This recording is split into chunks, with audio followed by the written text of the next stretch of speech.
let me just take a few minutes and go over with Dr. Mitchell here. Remember, one of the things we do is teach you how to buy real estate. Remember, the first thing is how to maximize your profitability in your practice. That's number one. So we took him, he was seeing 70 visits a week when he started. Now he's over 200.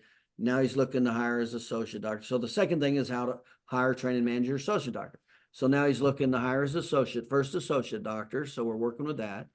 And then we're looking, and then from a wealth perspective, the very first thing you should do is buy your house, because you're already going to pay anyway, and you'll actually pay less if you own than you rent.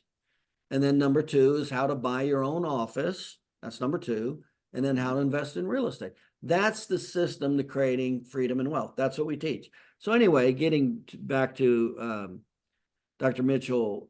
So Dr. Mitchell was looking to buy a home. So he went through our real estate course. He targeted, like we did, his neighborhood, the house he wants.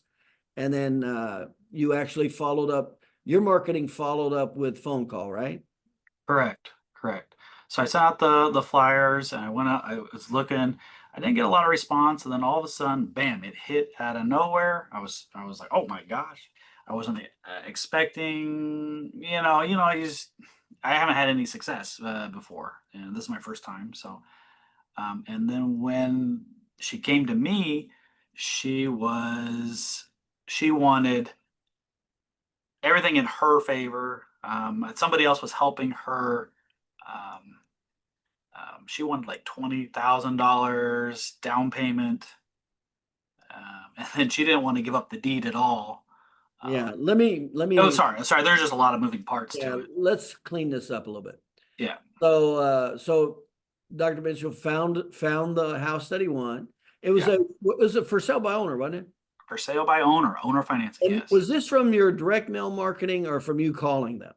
It was from me calling. Okay. So he knew how to pick the neighborhood, the home, everything. He knew how about owner financing. So you make the phone call. When you make the initial phone call, how did that go? Do you remember? I obviously introduced. She said to me that she was needing to leave. She's like, this is a good opportunity. She was going to take the loss through a real estate agent and all that stuff, but her friend talked her out of it and said this would be a better opportunity for her to get out this way than take a loss. Okay. So here's what happened is this lady was bright enough that she hired. Did it turn out that was a realtor that helped her? Yeah. And I told you, I said, you told that away. Yeah. Yeah. And I said, this wasn't just a realtor. This was an investment realtor. Correct. Because normal realtors did not know what he put forward. Correct. Well, the short of what had happened is we were looking to do owner financing to get the house. So he found a motivated seller, but it was totally skewed to her. Correct. They wanted to hold the deed. They wanted an option for the deed, and they wanted $20,000 down, and they had an inflated price. Did we find out the price was inflated also? It was inflated by 20. Remember we told, did we not say that or what? Yeah.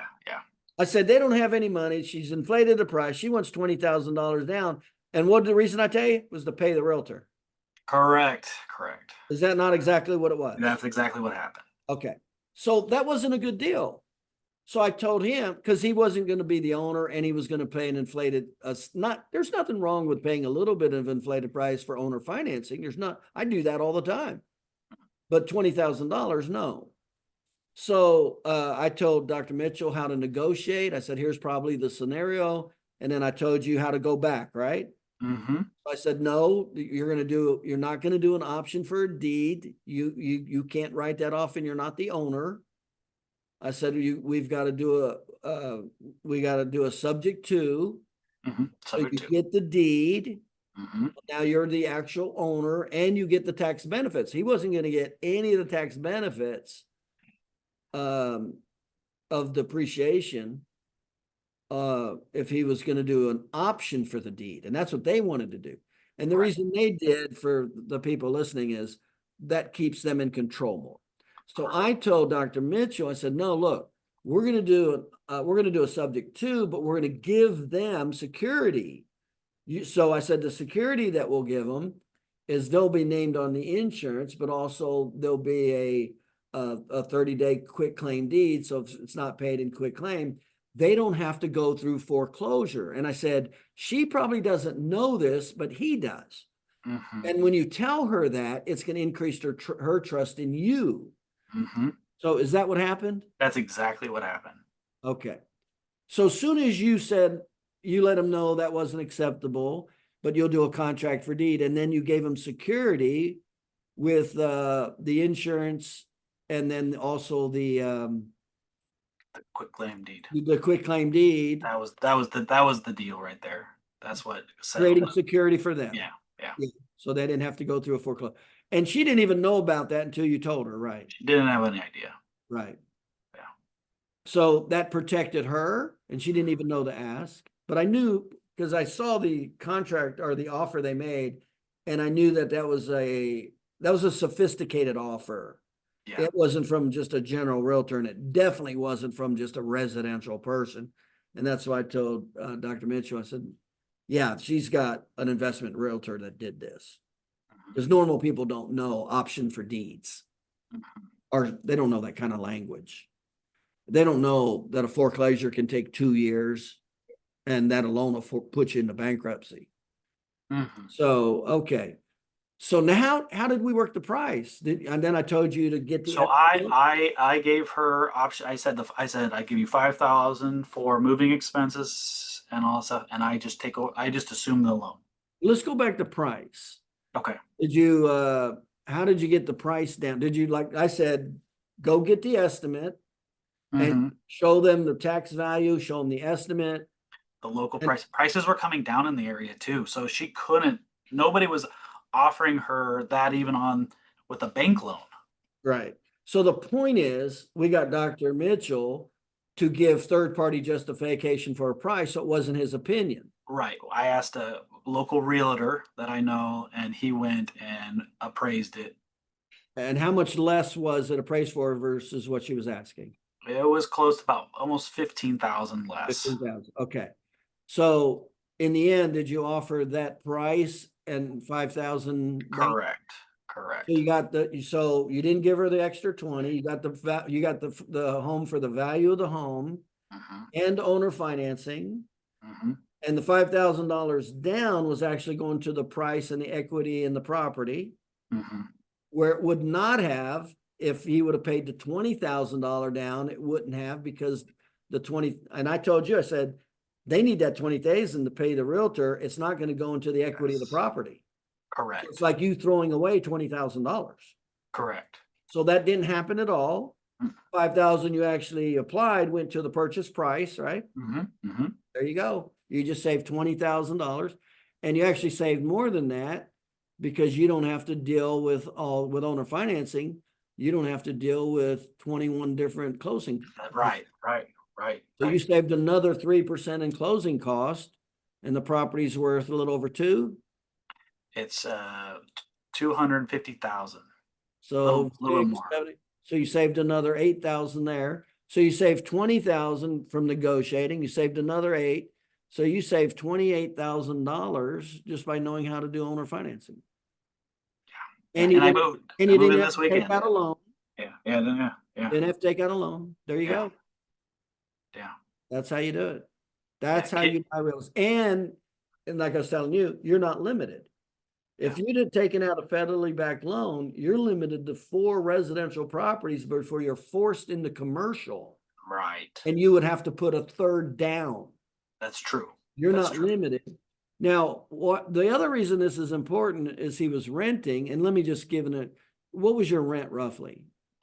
I was paying about 1,250,000. Okay, so 1,200. Let's just say 1,000 to round it off.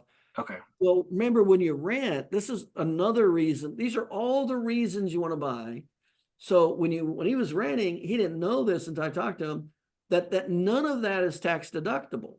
Right. So what does that mean? Well, out of that, if let's say you're in a 50% tax bracket, and that's what he'll be in, seeing 200 visits a week, is when you're renting, he's actually paying $1,500 a month, not $1,000, but he didn't know that. So when it comes taxes are due, he owes a lot more in taxes than what he realized. This is how a lot of people get behind in taxes, by the way. So in other words, you were losing 500, an additional 500 that you didn't even know. And you had no equity because you weren't the owner. You had no appreciation because you weren't the owner, but you still had to pay monthly. Right. So all of that changed. So because he did owner financing, he paid $5,000 for a $250,000 investment. No, he cut the price down $15,000 versus what he asking because we knew how to negotiate.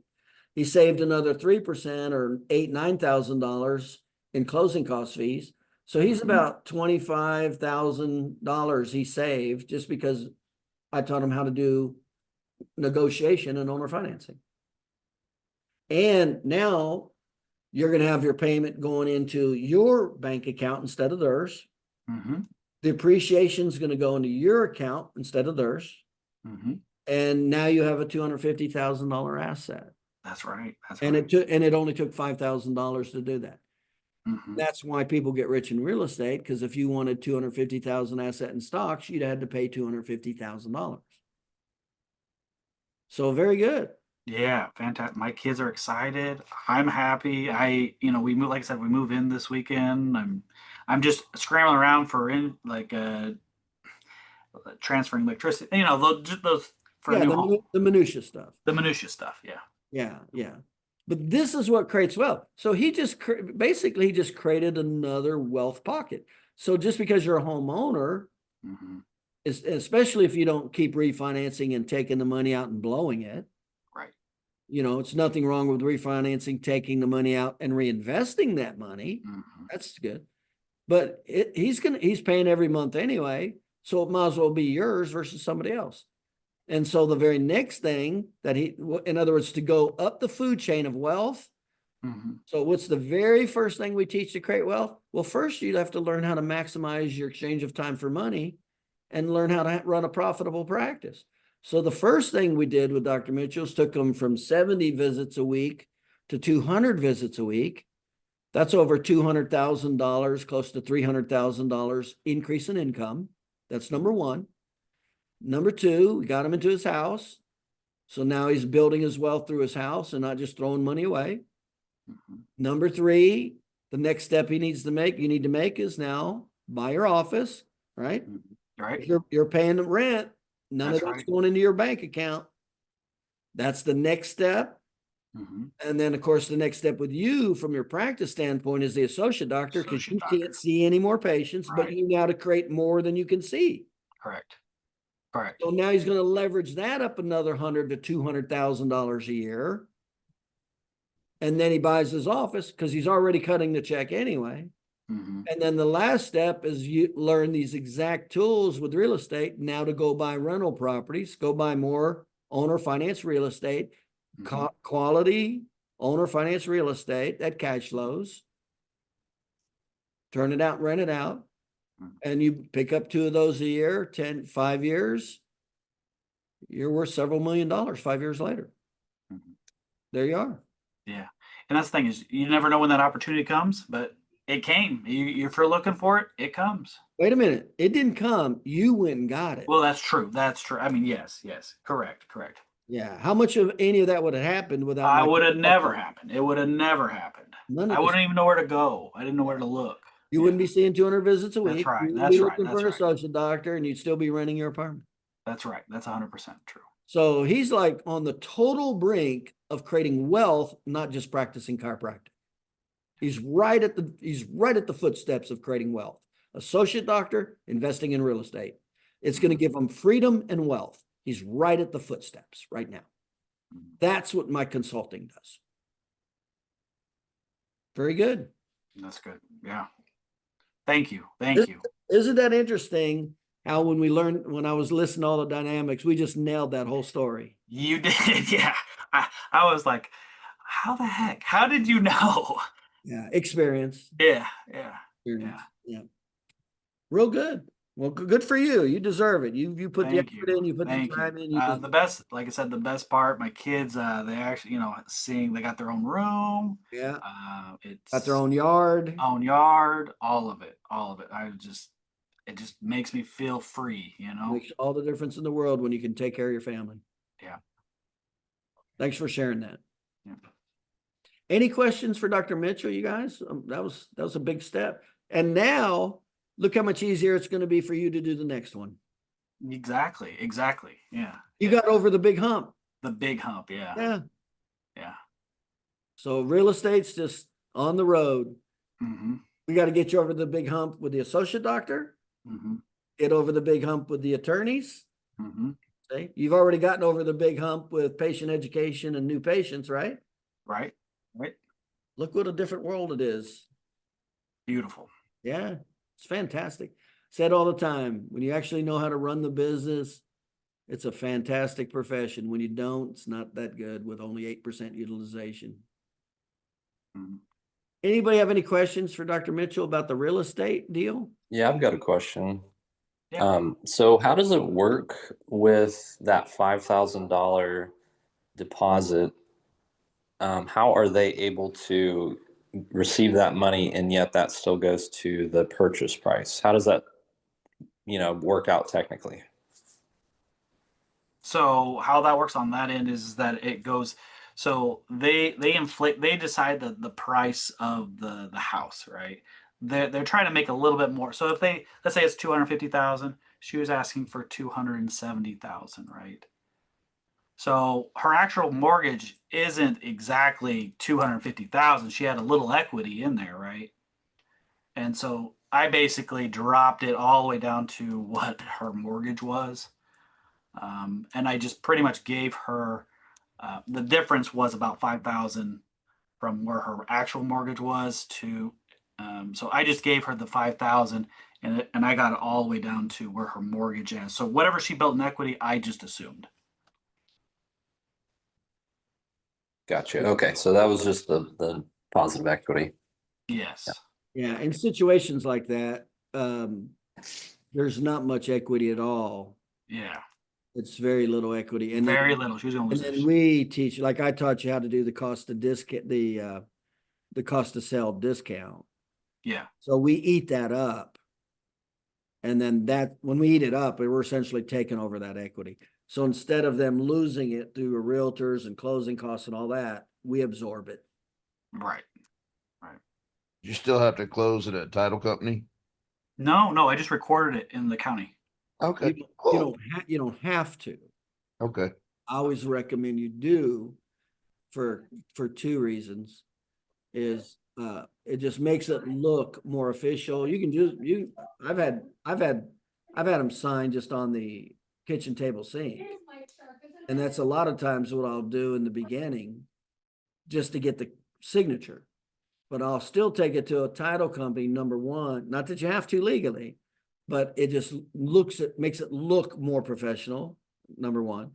But also you always want to do a title search. You always want to make sure the title's clean and that you don't want to fool with that. With learning how to do it, you don't want to do that. So you pay them $200-300, they'll do a title search, and you never want to buy a property without a title search. It'll see if the lien is encumbered with, if the deed is encumbered in any way. And then you always want title insurance. So if something happens, you're covered. So that's why we use a title company. And then I let the title company go and register it, not me. Any other questions for Dr. Mitchell? So I bet that helped with monthly payment though. By the way, what's your monthly payment compared to your rent? Just Well, offhand. yeah. It just increased because locally there's been so many claims with the roofing and stuff like that. It would have been cheaper, but because of my homeowner's insurance is so high, it did increase it by like $500. Yeah. But it shouldn't have been. I mean, for some reason, this area, it's like $5,000 a Well, year. wait a minute. You weren't in the same square feet either. No, this is a bigger house. This is a bigger Yeah. house. What's This is the a bigger square foot? house. What's the square foot you were renting versus the square foot of the home Oh, I was renting like 700 square feet. compared to your home? Yeah, and it's almost like if you include the basement, it's like 3,000 square feet. Yeah, I mean, that alone covers $500. Yeah, it's 100%. Yeah, it's not even comparing apples to apples. No. Well, I wouldn't account that. That's insurance. Insurance is up and down and sideways. You Yeah. constantly have to shop that. Yeah. Yeah, if he compared apples to apples, it would be a lower price. But going from 700 square feet to 3,000. By the way, is the 3,000 built out? Is the basement built out? Not built out. It's not built out. So it's almost 1,600 square feet. Yeah, so he went from 700 to 1,600 square feet. He more than doubled the square foot for only $500. And that's not Backyard. including a basement. So, Right. so you got to put that in perspective. Yeah. So yeah, it was definitely still a better value. Paying more is way more value, paying $500 more than 700 square feet. Yeah. Plus, you'll be able to write off probably 80% of the payment. Well, we go into how to write off a percentage of the house to make it a business. Now, something you can't do as a chiropractor. You can't do that as a chiropractor. You actually have to have another business. You have to have a business that's a normal part of that business. That's not chiropractic. So I teach. Now, remember, when I teach you, and again, if you took my tax class, you would know this. The more hats you wear, the more opportunities you have to deduct things. You can't deduct a house as a chiropractor unless you're practicing in it. That's not normal and standard for the industry. But when you're a trainer, when you're a real estate, see, he's a real estate investor. So he easily can block off a certain amount of square footage and deduct that as a real estate investor. Not a chiropractor, though. Yeah, I get that, but I'm just saying in general, the mortgage payment that he's going to pay is majority of it is interest, what he's going to be able to write off versus his Right. monthly rent for Yeah. Yeah, now it's tax deductible, and before it wasn't. right. Yeah. Yeah, everything's going the other way now. He leveraged, he didn't have leverage. He's got appreciation, he didn't have appreciation. He's got equity, he didn't have equity. He's going to have depreciation, he didn't have depreciation. He's not worried about cash flow or capital gains. And so he made more money because he's able to deduct his interest rate. Yeah, he's paying $500 more for half of a house. Now he's essentially going to be paying, just round $500 less for double the size of the house. That's a real simple way of thinking about it. Yeah, there's a reason 70% of the millionaires became millionaires in real estate, and it was not by practicing chiropractic. But that's exactly what we do. We teach how to build your practice up. That's where you make the most money the fastest. Where do you make the most money the fastest in chiropractic? Patient retention. We've increased your business over $100,000, didn't we, Dr. Mitchell? It was like in 3 months, wasn't it? Yeah, it took off pretty quick in the very beginning. Yeah. As soon as he did patient education, it shot up over $100,000 fast. That's the first place. Number 2 is the marketing. And then he learned how to get new patients. So now he sees more business than he can handle. So he's maxed out his exchange of time for money. What's the next thing you do? You start increasing your amount of money for exchange of time. What's the easiest way to do that? Increase the number of personal injury patients. That's the second level. The third level is starting leveraging your time. That's associate doctors. So like an example, he'll hire an associate doctor and it might only cost them $3,000, $4,000, $5,000, $6,000 total before the associate doctor breaks even. And there's no more money going out to pay the associate doctor because the associate doctor is producing his own salary. That's between 13 and 20 visits a week at a $50 per visit. if you're going to pay him $3,000 or $5,000 salary. So it's only going to cost 1 to 2 months of salary. So let's say it's only $6,000, $7,000, $8,000 before he breaks even. He's not going to have to pay $70,000, $80,000 for an associate doctor. It's going to be about 5, 6, 7.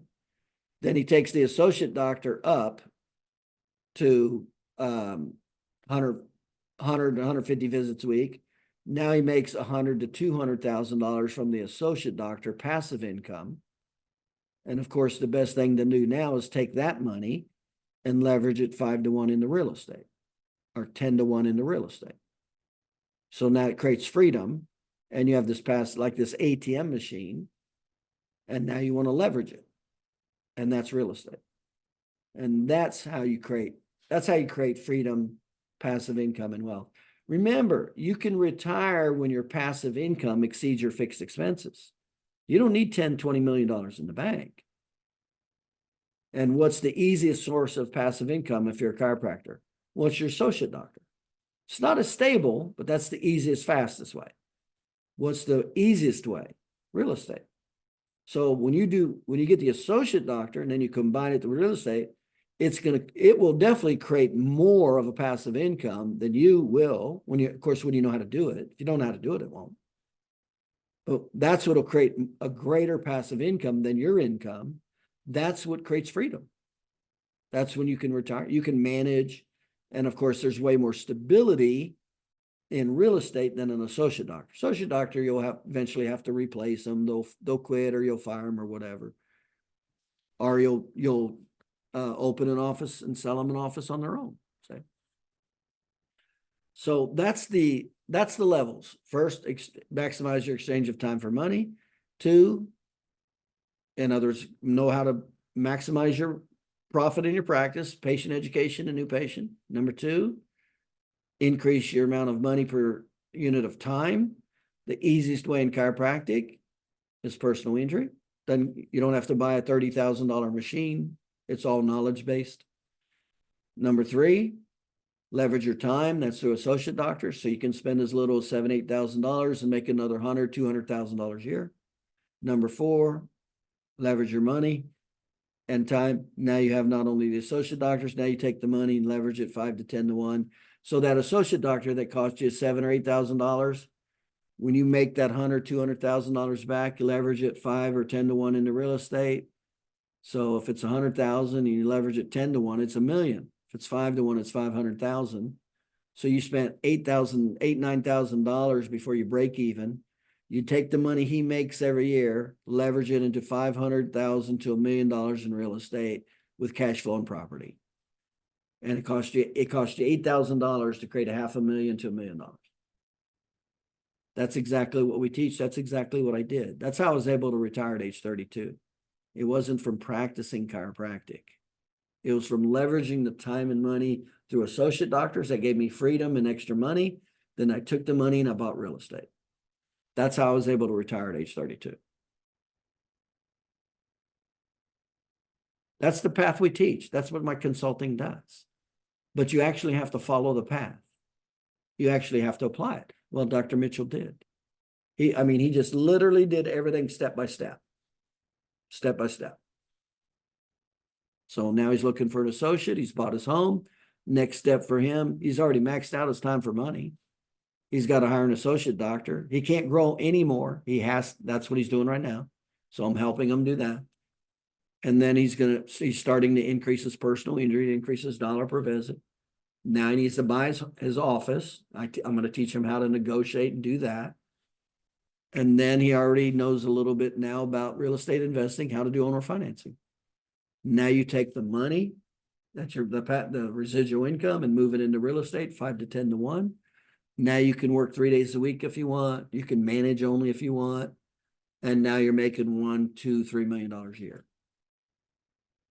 That's my consulting. That's what we do. Some people actually follow through and actually do the steps, and some people don't. It's up to you.